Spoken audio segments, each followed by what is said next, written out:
E se a gente entende a causa, facilita muito resolver o problema.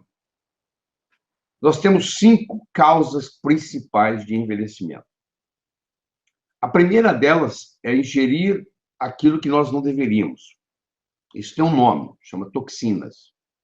Tudo aquilo que o nosso corpo não deveria ter e tem, chama toxina. O mundo é tóxico.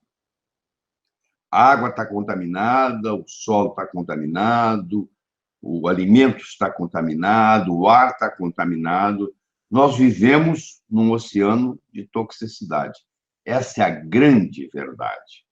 E com o desenvolvimento e uso do petróleo, os produtos derivados do petróleo espalharam pelo mundo, e essas estruturas, infelizmente, quando absorvidas, ou no alimento, ou via pele, ou via um sabonete, ou um creme, ou um shampoo, ou o que seja, elas levam para dentro do corpo substâncias que são chamados xenobióticos. A palavra xeno em grego quer dizer estrangeiro, não pertence a mim. Então, se eu tenho um xenoestrógeno, que hoje é muito comum, significa que é um hormônio feminino que não pertence ao ser humano. E esse hormônio feminino, xenoestrógeno, ele contamina tanto homens quanto mulheres. As mulheres ficam mais predispostas à obesidade, à celulite, à tensão pré-menstrual, à endometriose, e etc, etc, etc, etc. E as consequências também, como mais predisposição a câncer. Tudo isso vem com essa história do xenoestrógeno, que é uma toxina importante. A outra toxina importante que nós vamos discutir são os chamados metais tóxicos. Então, nós nos contaminamos, está tudo contaminado. Os rios estão contaminados com mercúrio, o peixe está contaminado com mercúrio. Antigamente, você comia peixe todo dia, era bom para a saúde. O peixe, inclusive, era chamado um alimento para o cérebro, era um alimento cerebral, porque, em geral, o peixe, dependendo de onde vem, é rico em ômega 3. E ômega 3 faz muito bem para o cérebro. Mas, infelizmente, os peixes hoje também estão intoxicados. Então, nós temos o mercúrio que está no peixe, nós temos o mercúrio que está no amálgama, esses restaurados de amálgama, que é muito fácil o dentista fazer, porque mesmo que o dentista não habilidoso faz um restaurado bonito, porque o amálgama se adapta, o amálgama é mercúrio, é prata, é cobre, é estanho, tem todos esses metais. E como nós deglutimos em torno de 2.500 vezes por dia, a sua arcada inferior encosta a sua arcada superior em torno de 2.000 a 2.500 vezes por dia, cada vez que encosta, nós provocamos uma liberação de gás tóxico, principalmente de mercúrio, que é 50% do amálgama. E isso vai para o cérebro e tem todas as suas consequências. Então, eu começo a descrever, você começa a ver que nós vivemos num mundo tóxico. Fizeram um estudo na Universidade de San Diego, na Califórnia, onde eles pegaram o sangue de bebês recém-nascidos do cordão umbilical e fizeram análise, espectrometria de massa, e perceberam que existem mais de 100 substâncias químicas que estão no sangue do bebê já, que não pertencem ao ser humano. Ou seja, a intoxicação começa muito antes de você nascer. A boa notícia que eu tenho para você é que existem vários processos para você fazer detox, para você se livrar de muitos dessas toxinas. Por exemplo, se você usa coentro, um condimento, na sua alimentação, todo dia, contribui muito na eliminação de metais pesados. Se você, por exemplo, é uma pessoa que tem acesso à sauna, a sauna também contribui com o suor, de você eliminar muita coisa. Tem xenoestrógeno que só sai pelo suor. Então, se você não sua, se você passa muito tempo sem suar, você não elimina isso.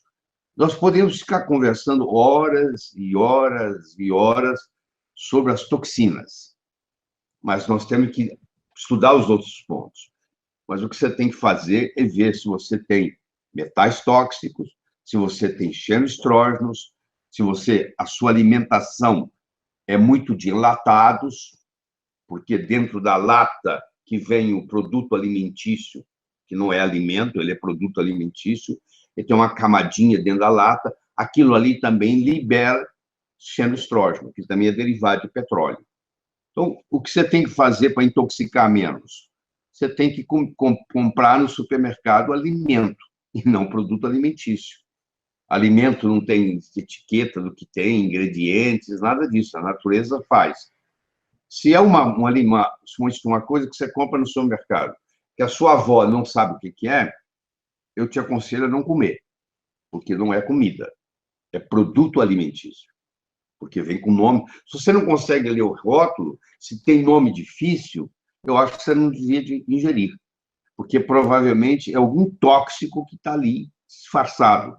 Vamos dar um exemplo do monossódio glutamato. Todas as empresas que fabricam produtos alimentícios têm o direito, por lei, de enriquecer o alimento com monossódio glutamato. O monossódio glutamato aumenta o paladar do alimento. Então, aquela batatinha frita que você vai comer, você gosta, você está viciado na batata frita, na realidade, você está viciado, não é na batata frita, é no monossódio glutamato que está lá. Você vai num restaurante chinês, eles usam, um restaurante japonês, eles usam monossódio glutamato. O monossódio glutamato é uma neurotoxina. Ela ataca o seu cérebro, ela pode causar déficit de atenção na escola na criança, ela pode prejudicar o processo de manutenção do cérebro jovem, ou pode haver uma degeneração neurológica, e assim por diante. Então, nós temos que procurar evitar as toxinas. Essa é a primeira causa hoje de adoecer. A segunda causa de adoecer é você deixar de ingerir aquilo que você deveria, que é a parte nutricional. Toda doença vem acompanhado de um processo de desnutrição.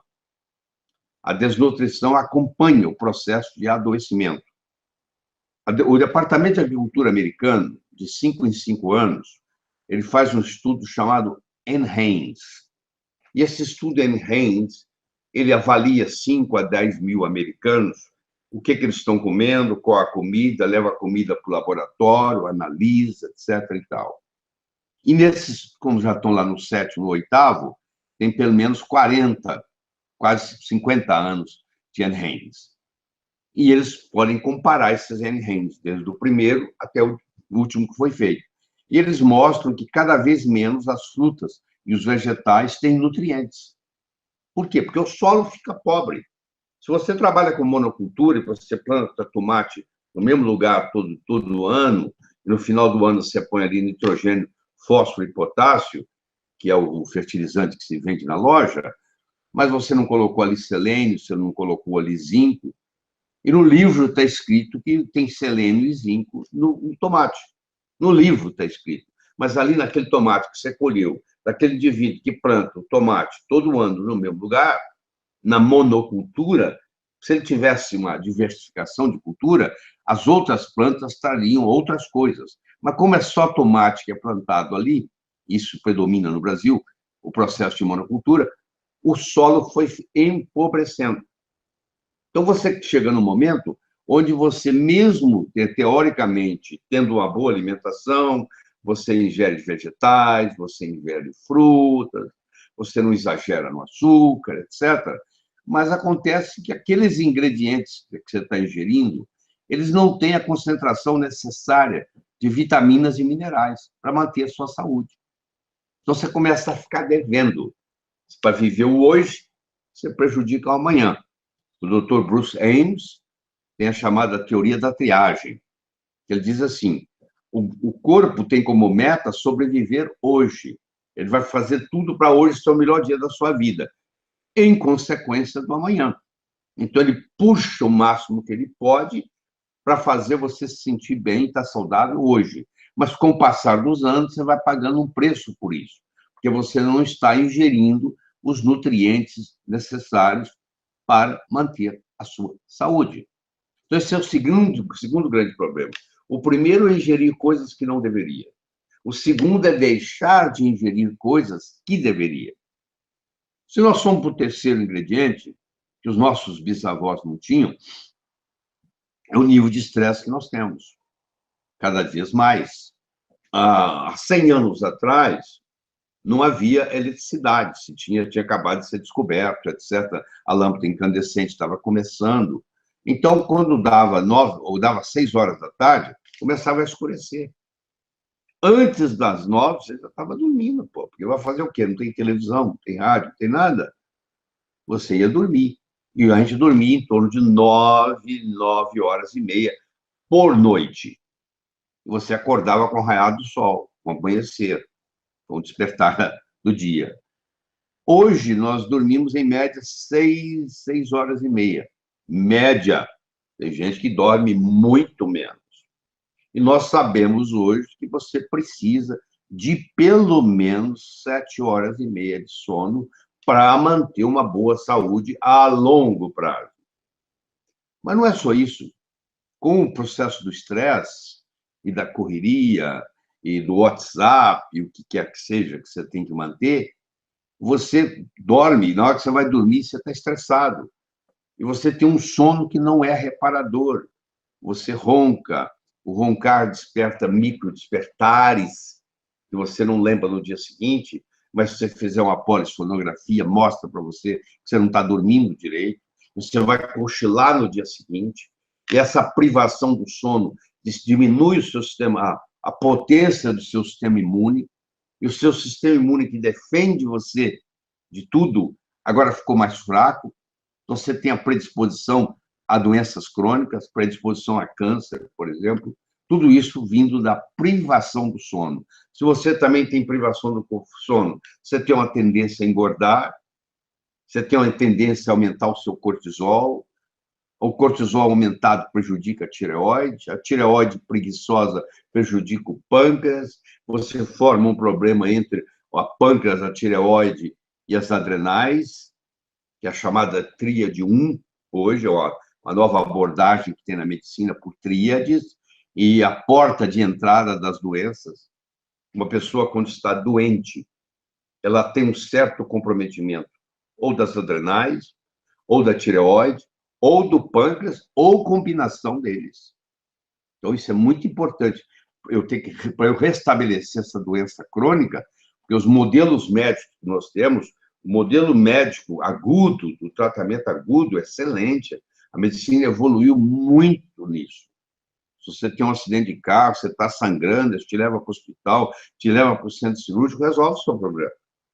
Mas se você tem doença crônica, a medicina, o modelo da medicina crônica não funciona tão bem quanto o modelo da medicina aguda. Então, nós temos que descobrir outros caminhos. E um deles é o caminho nutricional, que o pai da medicina, o Hipócrates, que viveu 400 anos antes de Cristo, dizia que o seu alimento seja o seu remédio, que o seu remédio seja o seu alimento. Parece que as pessoas não seguiram isso até hoje. A maioria não segue. A maioria é viciada em açúcar. Açúcar vicia, vicia muito. Carboidrato vicia. Eles têm estudo mostrando com camundongos, onde eles colocam num pires heroína e colocam cocaína, e no outro pires colocam açúcar. E 24 horas esses ratos são filmados, eles passam mais tempo no pires que tem açúcar do que no pires que tem heroína ou cocaína. É altamente viciante. E se eu pedir você para cortar o açúcar, o carboidrato da sua dieta, diminuir, é um sacrifício muito grande, muito grande. E o estresse predispõe a você querer mais carboidrato. Quando você está estressado, você quer um chocolate, você quer um suco adoçado, você quer um refrigerante para aliviar um pouco a carga. Antigamente era mais o tabagismo, era a pessoa que fumava. Ela ficava nervosa, ela fumava, que também não é bom. Nós temos também que cortar isso. Então, uma pessoa que está adoentada, que está tendo uma doença crônica e é fumante, ela tem que parar de fumar. O médico tem que fazer com que essa pessoa pare de fumar.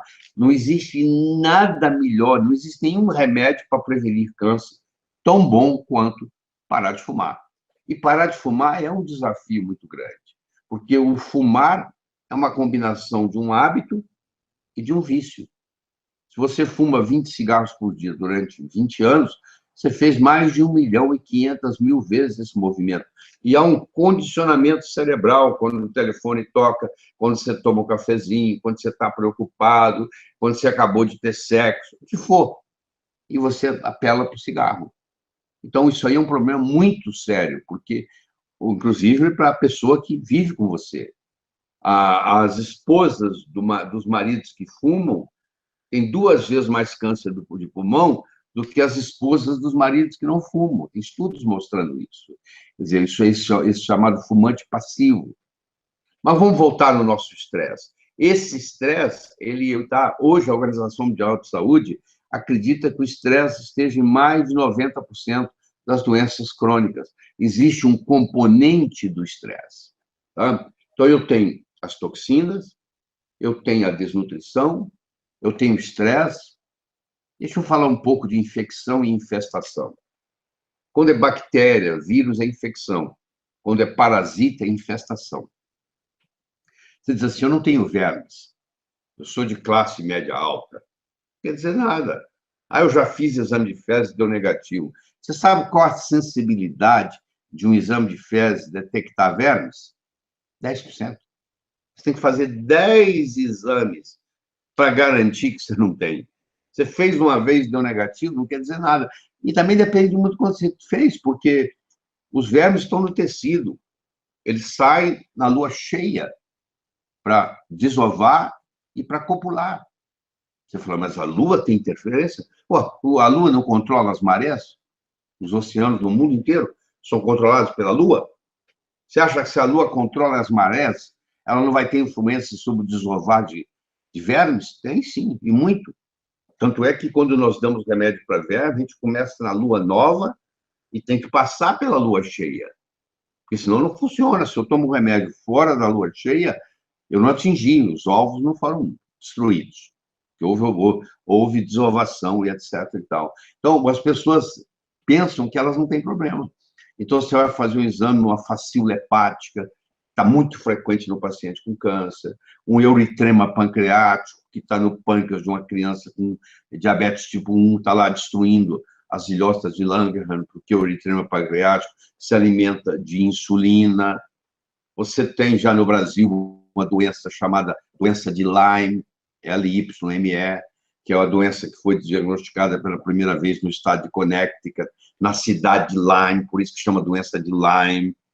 E ela é causada por uma borrelia, por uma bactéria tipo borrelia, que é a chamada doença do carrapato, que no dia o carrapato, esse carrapato que causa essa doença, ele tem um hábitat interessante, ele sai da toca dele à meia-noite, ele vai anestesia a sua pele para não doer, te dá uma picada e volta para dormir. 2 horas da manhã ele já está escondido na toca, então você não vê ele. Ele sai à meia-noite e volta às 2. E ele transfere para você essa borrelia. E essa borrelia agora vai te dar cansaço, fadiga, febre baixinha, e ninguém encontra, ninguém vê o diagnóstico.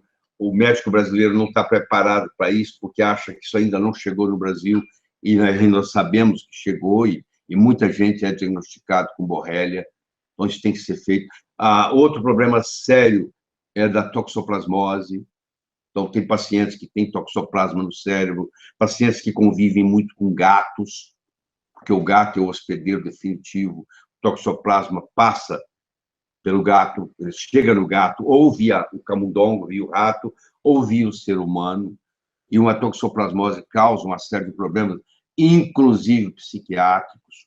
Esses pacientes psiquiátricos, com esquizofrenia, por exemplo, que, dado para eles neurolépticos, o comportamento piora, eles têm doença, têm toxoplasmose cerebral.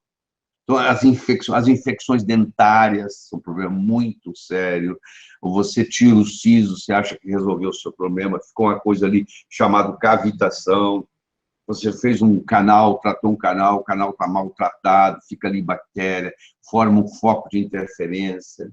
Você tem uma cicatriz, a cicatriz perturba o seu fluxo de energia, de eletricidade, que nós temos eletricidade.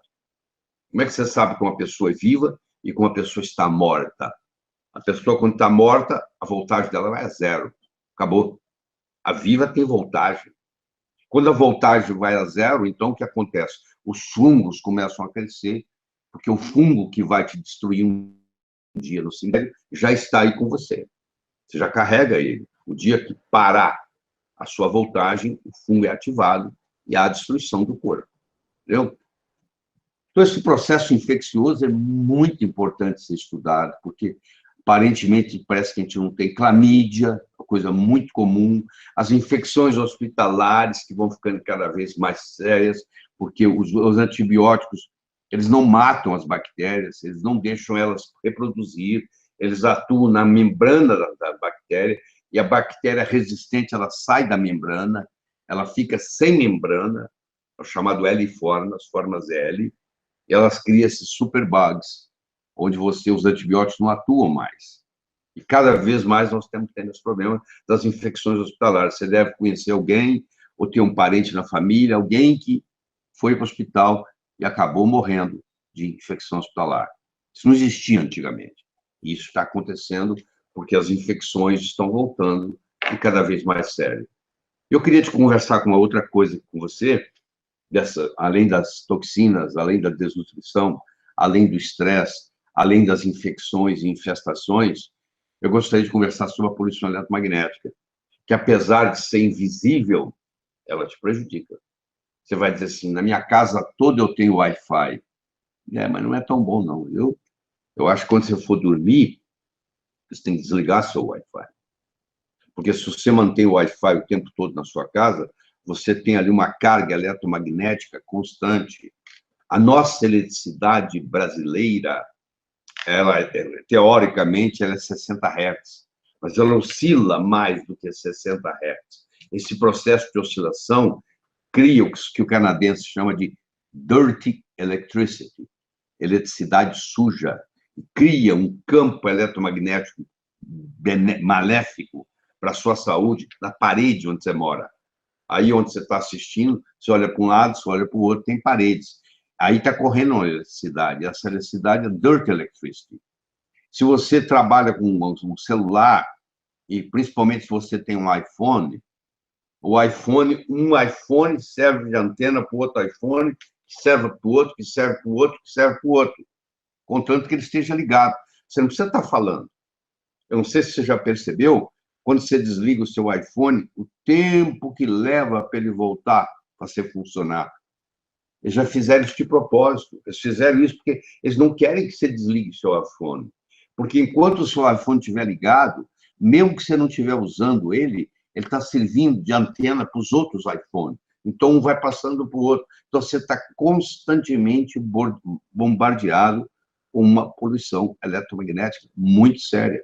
Se você mora perto de um poste que tem um transformador de alta voltagem, está provado que isso cria um raio de 100 a 200 metros, seu sistema imune sofre com isso.